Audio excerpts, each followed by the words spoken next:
네, 그 유명한 책, 군주론, 니콜로 마키아벨리 책을 한번 읽어볼까요?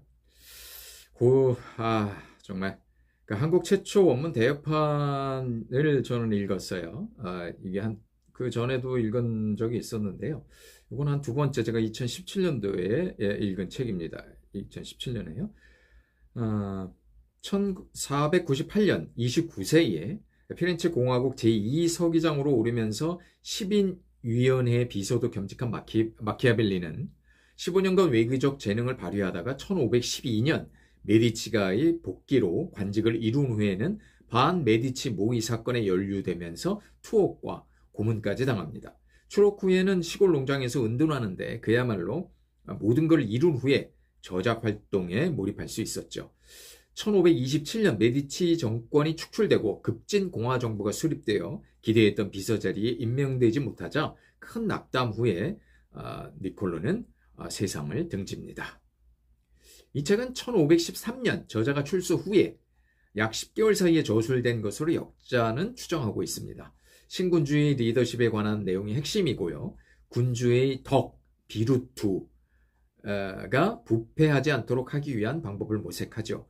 당시 도시 유력자인 대인 로렌초의 셋째 아들이자 조반니, 교황 레오 10세의 동생 줄리아노에게 바치려 했던 이 책은 그가 1516년에 사망하자 결국 피에로의 아들 로렌초 대 메디치에게 공직을 청구받기 위해 헌정합니다. 역사가이자 희극작가이며 비극작가라고 자평한 마키아벨리는 현대의 일들에 대한 오랜 경험과 고대의 일들에 대한 끊임없는 독서를 통해 조국의 영광과 위대함을 위해 헌신하고자 했습니다.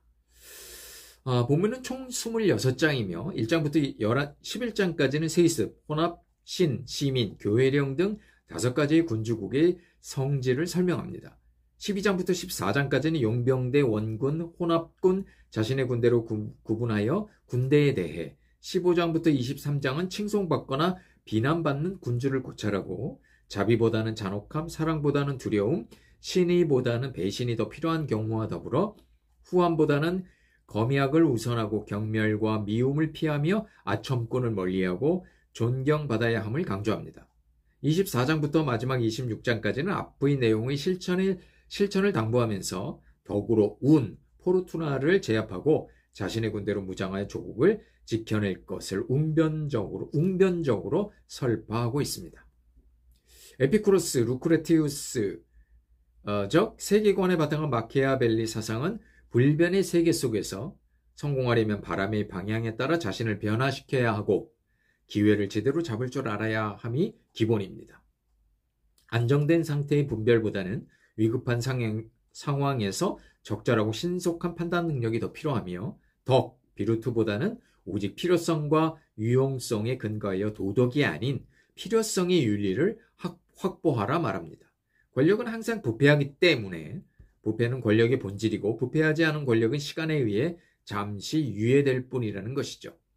군주는 반드시 자신의 군대를 가져야 하며 때로는 악덕이 정치 행위에서 미덕이 될 수 있다고도 역설합니다. 군주가 스스로를 유지하려면 선하지 않을 수 있는 것, 그리고 필요에 따라 이를 사용하고 사용하지 않는 것을 배워야만 하죠. 냉혹한 정치 현실에서 살아남을 수 있는 필수 조건들이라고 말합니다.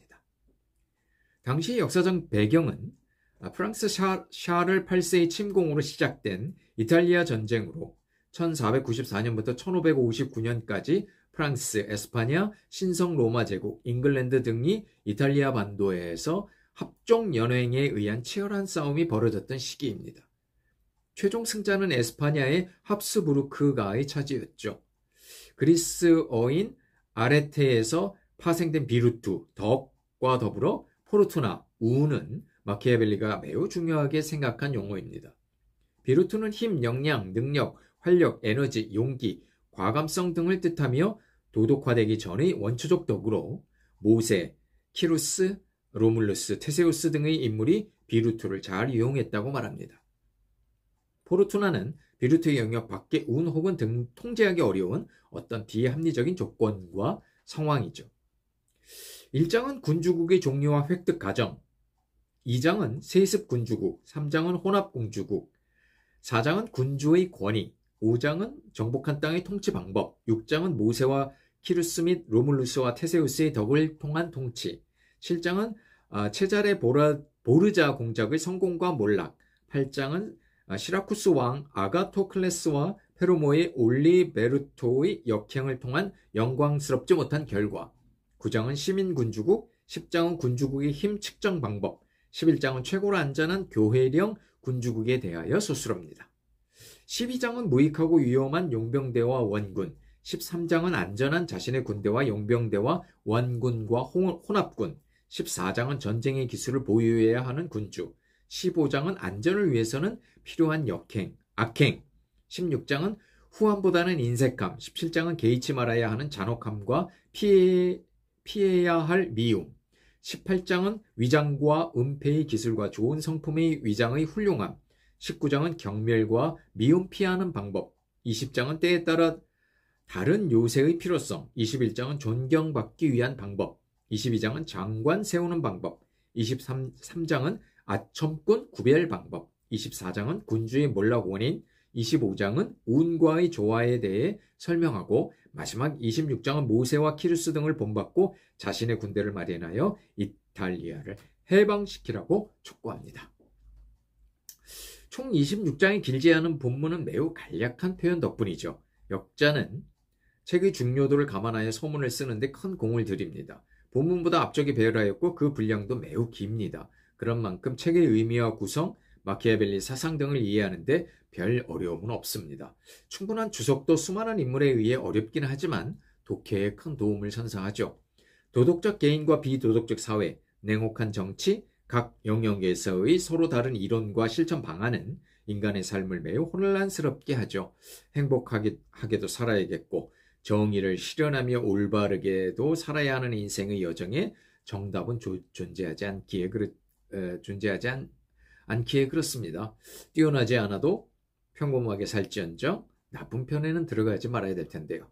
자, 마키아벨리의 군주론을 통해서 마키아벨리즘이란 무엇인지, 냉혹한 정치 현실에서 어떤 것이 제대로 권력을 유지하며 군주의 자리에 오래 버틸 수 있게 하는 것인지 정말로 현실적인, 정말 냉철한 그런 책을 살펴보았습니다.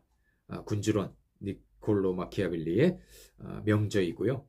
책을 좀 읽는다 하면 반드시 읽어야 될, 정치 외교 쪽에 읽어야 될 필독서라고 생각해서 한번 핵심을 요약해 봤습니다.